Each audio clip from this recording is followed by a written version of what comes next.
Hallelujah. आप सबको मसीह अभिवादन। जय मसीह के। मेरे प्रियो, आज हम लोग सभी भाषा में प्राय जैसु प्रकाशित हुआ पत्री, सुसमाचार का पत्री योना की पत्री को थोड़ा हम लोग देखेंगे। क्यों योना का पत्र को इतना जोड़ दिया गया है उसका बारे में थोड़ा सा हम लोग देखें। क्योंकि पहली शताब्दी के अंत में इफिसुस और उसके आसपास की कलीसियाओं में झूठी शिक्षा के कारण बड़े संकट और तनाव का सामना करना पड़ा था। मेरे प्रियो, जब हम लोग कलीसिया का इतिहास को देखते हैं, वही समय इफिसुस में योना रहता था और उसने अपना सुसमाचार वहीं से लिखा हुआ था और तीनों योना की पत्री भी उसने वहीं से लिखा था, ताकि झूठी शिक्षा से कलीसियाओं को बचाने का विचारों से उसने लिखा था। मेरे प्रियो, आइए मेरे साथ प्रकाशित वाक्य 2 अध्याय 2 से 6 तक पढ़ें। प्रकाशित वाक्य Book of Revelation chapter 2 verse 2 to 6। यहाँ ऐसा लिखता है, मैं तेरे काम और तेरे परिश्रम और तेरे धीरज को जानता हूँ और यदि यह भी जानता हूँ कि तू बुरे लोगों को देख नहीं सकता जो अपने आप को प्रेरित कहते हैं और है नहीं, उन्हें तूने परख कर झूठा पाया है। तू धीरज धरता है और मेरे नाम के लिए दुख भी उठाते उठाते थका नहीं, पर मुझे तेरे विरुद्ध यह कहना है कि तूने अपना पहला सा प्रेम छोड़ दिया है। इसलिए स्मरण कर कि तू कहाँ से गिरा है और मन फिरा और पहले के समान काम कर। यदि तू मन न फिराएगा तो मैं तेरे पास आकर तेरी दीवट को उसके स्थान से हटा दूंगा। पर हाँ, तुझ में यह बात तो है कि तू निकुलाइयों के कामों से घृणा करता है, जिससे मैं भी घृणा करता हूँ। परमेश्वर वचन पढ़ाए और सुनाए प्रति प्रभु आप और मुझे आशीष करे। आमेन।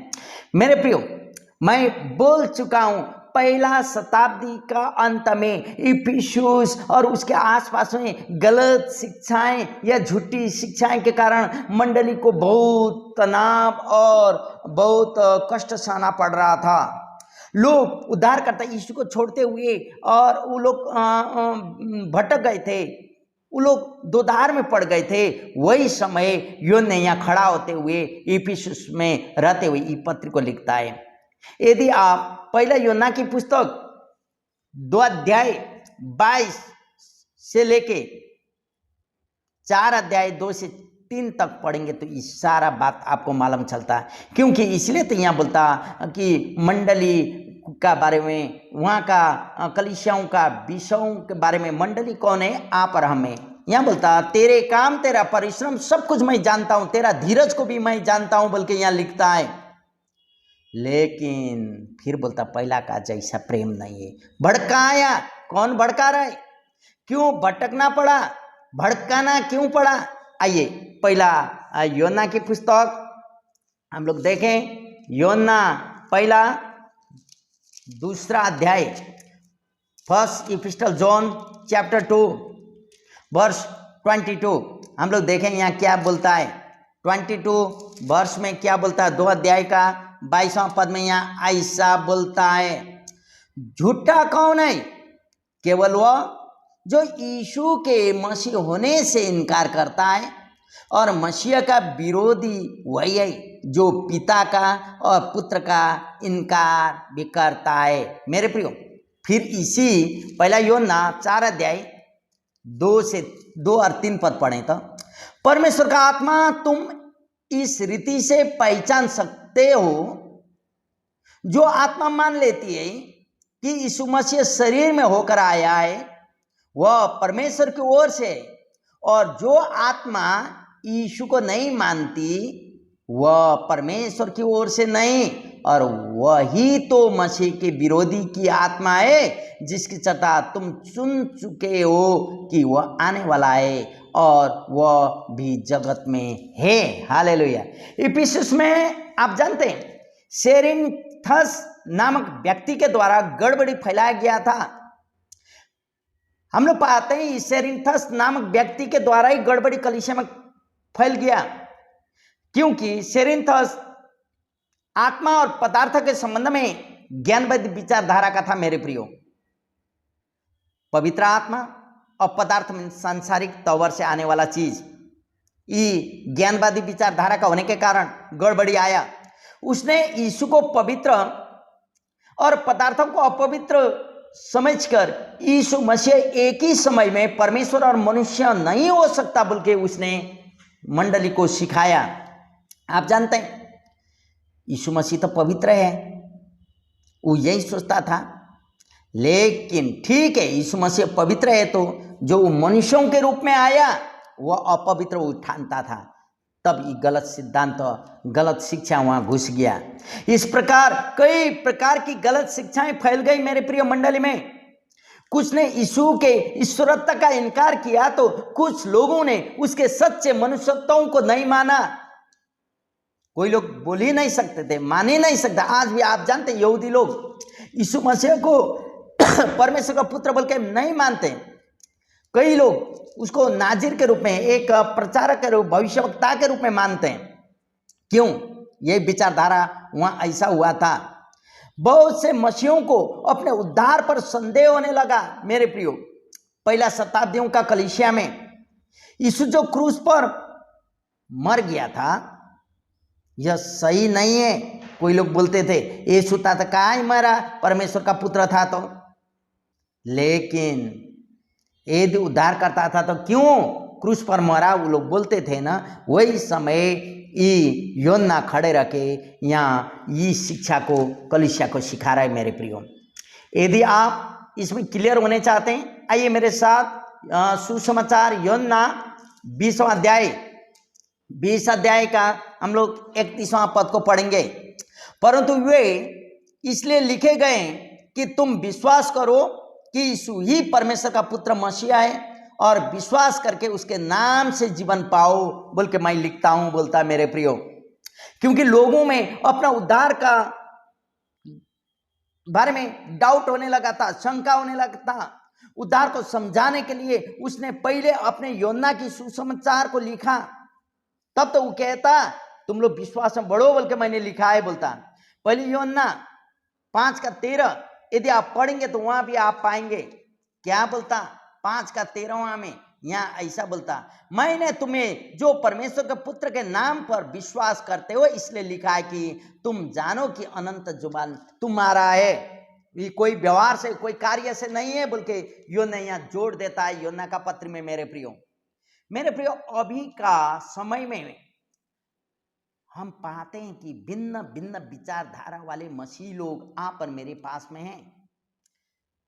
मालूम है, बहुत आप और मैं जहाँ रहते हैं, जहाँ सेवकाएं करते हैं या जो जगह में हम लोग रहते हैं ना, वहाँ अभी भिन्न भिन्न विचारधारा के लोगों को हम लोग पाते हैं मेरे प्रियो, जो अपना सही और दूसरों को गलत ठहराने का कोशिश करते हैं। दूसरा गलत है, मैं सही हूं, यही कहने कोशिश करते हैं। हमें वचनों का मुताबिक उन्हें परखना होगा, वो कौन विचारधाराओं से प्रभावित हैं। कहीं सेरिन्थस जैसा ज्ञानवादी विचारधारा तो नहीं है।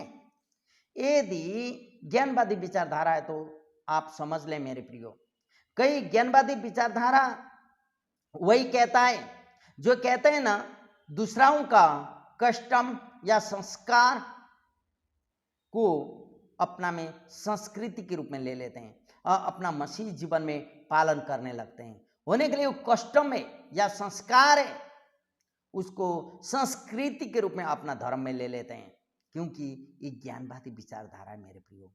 लेकिन रोमी में 2:12 में पौल भी यहाँ क्लियर करता, इस संसार का सदृश्य मत चलना परंतु आत्मा में परिवर्तन होने से तुम परिवर्तित होते जाना ही बोलता।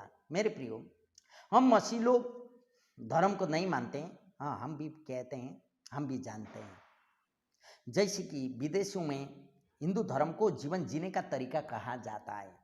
आप जानते हैं विदेशों में जो हिंदू विचारधारा को जीवन जीने का तरीका बताया जाता है, जैसे हम जीवन परिवर्तन है, मसीह धर्म नहीं है बोलते हैं ना, वैसे ही वो लोग भी हिंदू धर्म नहीं है, जीवन जीने का तरीका है कहते हैं। लेकिन जीवन जीने का तरीका होने से भी हिंदू एक धर्म तो है, उसमें अपना संस्कार और संस्कृति है। इवन जन्म से लेके शादी विवाह मरण तक हर एक अपना अपना संस्कार के अनुसार जीवन जीते हैं, अपना संस्कार और संस्कृति वो लोग पालन करते हैं। वैसे मेरे प्रियो हम लोग धर्म को परिवर्तन नहीं करते हैं, जीवन को परिवर्तन करते हैं। लेकिन जीवन को परिवर्तन करने से भी हम लोग मसीहों का अपना संस्कार और संस्कृति तो है, यह बात कोई भी आपको सिखाने की जरूरत नहीं है। हम विश्वास करते हैं कि आज का समय में इस योना की पत्री हमें सही शिक्षा की ओर ले जाने में मदद कर सकता है। मेरे प्रियो, आप क्या समझते हैं हम नहीं जानते हैं। हम लोग का अपना धर्म, अपना संस्कृति, अपना सब कुछ होते हुए हम लोग यह मान सकते हैं। गलत शिक्षा के कारण विश्वासियों में भी गलत व्यवहार विकसित हो चुका था। योना का पत्री हम लोग को प्रश्न बताता। सेरिन्थस ने सिखाया था कि देह की क्रियाओं को आत्मा दूषित नहीं कर सकती, इसलिए विश्वासी लोग अपनी इच्छा के अनुसार पाप कर सकते हैं बोल के वो सिखाता था। लेकिन योना यहाँ पहला योना 3 अध्याय 6 पद में प्रश्न करता। पहला योना 3 का 6 पद में क्या कहता है? योना, जो कोई उसमें बना रहता है वह पाप नहीं करता, जो कोई पाप करता है उसने न तो उसे देखा है और न उसको जाना है। हालेलुया। मेरे प्रियो, योना यहाँ बोलता सेरिन्थस का शिक्षा को, शरीर का क्रियाओं को आत्मा दूषित नहीं कर सकता बोलता, इसलिए विश्वासी पाप कर सकते हैं अपना शरीर में बोलता। लेकिन योना यहाँ बोलते हैं जिसने उसे देखा है वो पाप कर नहीं सकता, जिसने उसे देखा नहीं वो पाप कर लेता है बोलता। हालेलुया। मेरे प्रिय, आप और मुझे जानना होगा, योना एक जो पत्रिका पुस्तक हम लोग जाते हैं ना, वहाँ हम लोग जानते हैं 1 से 4 तक हम लोग पढ़ेंगे तो 2 क्षेत्रों में बल देता है योना। पहले तो यीशु के अनंत ईश्वरत्व का बारे में और यीशु का शुद्ध मनुष्यत्व का बारे में। आप जानते हैं जोन या सुसमाचार योना की पुस्तक 1 अध्याय आप 5 पद से लेके 2 अध्याय का 6 तक पढ़ेंगे तो वहाँ आप प्रश्न जानते हैं कि यीशु कैसे आया, क्या कहा, क्योंकि यहाँ हम लोग जानते हैं अनुशासन में रहकर आज्ञा पालन करते हुए हमें जीवन बिताना चाहिए। मेरे प्रियो, आप पढ़िएगा योना 1 अध्याय 5 पद से 2 अध्याय 6 तक। मेरे प्रियो, वैसे ही योना की पुस्तक 2 अध्याय 7 से 17 तक आप पढ़ सकते हैं। आइए मेरे साथ पढ़ें योना की पुस्तक, सुसमाचार योना की पुस्तक 2 अध्याय। आइए मेरे साथ आप पढ़ सकते हैं 2 अध्याय।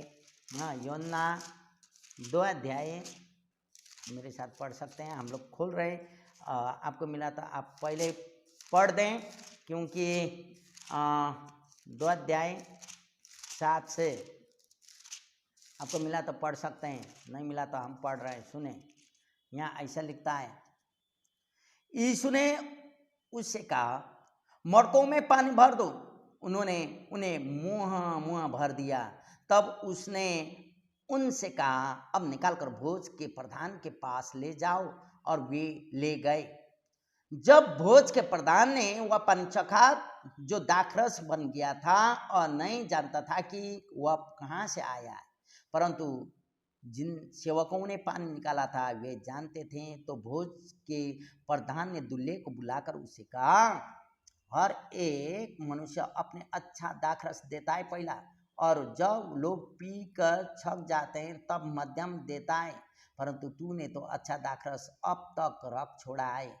यीशु ने गलील के काना में अपना पहला चिन्ह दिखाकर अपनी महिमा प्रकट की और उसके चेलों ने उस पर विश्वास किया। इसके बाद वह और उसकी माता और उसके भाई और उसके चेलों कफरनहूम को गए और वहाँ कुछ दिन रहे। यहूदियों का फसल का पर्व निकट था और यीशु यरूशलेम को गया। उसने मंदिर में बैल भेड़ बकरे कबूतर बेचने वाला सरफराह को बैठा हुआ पाया।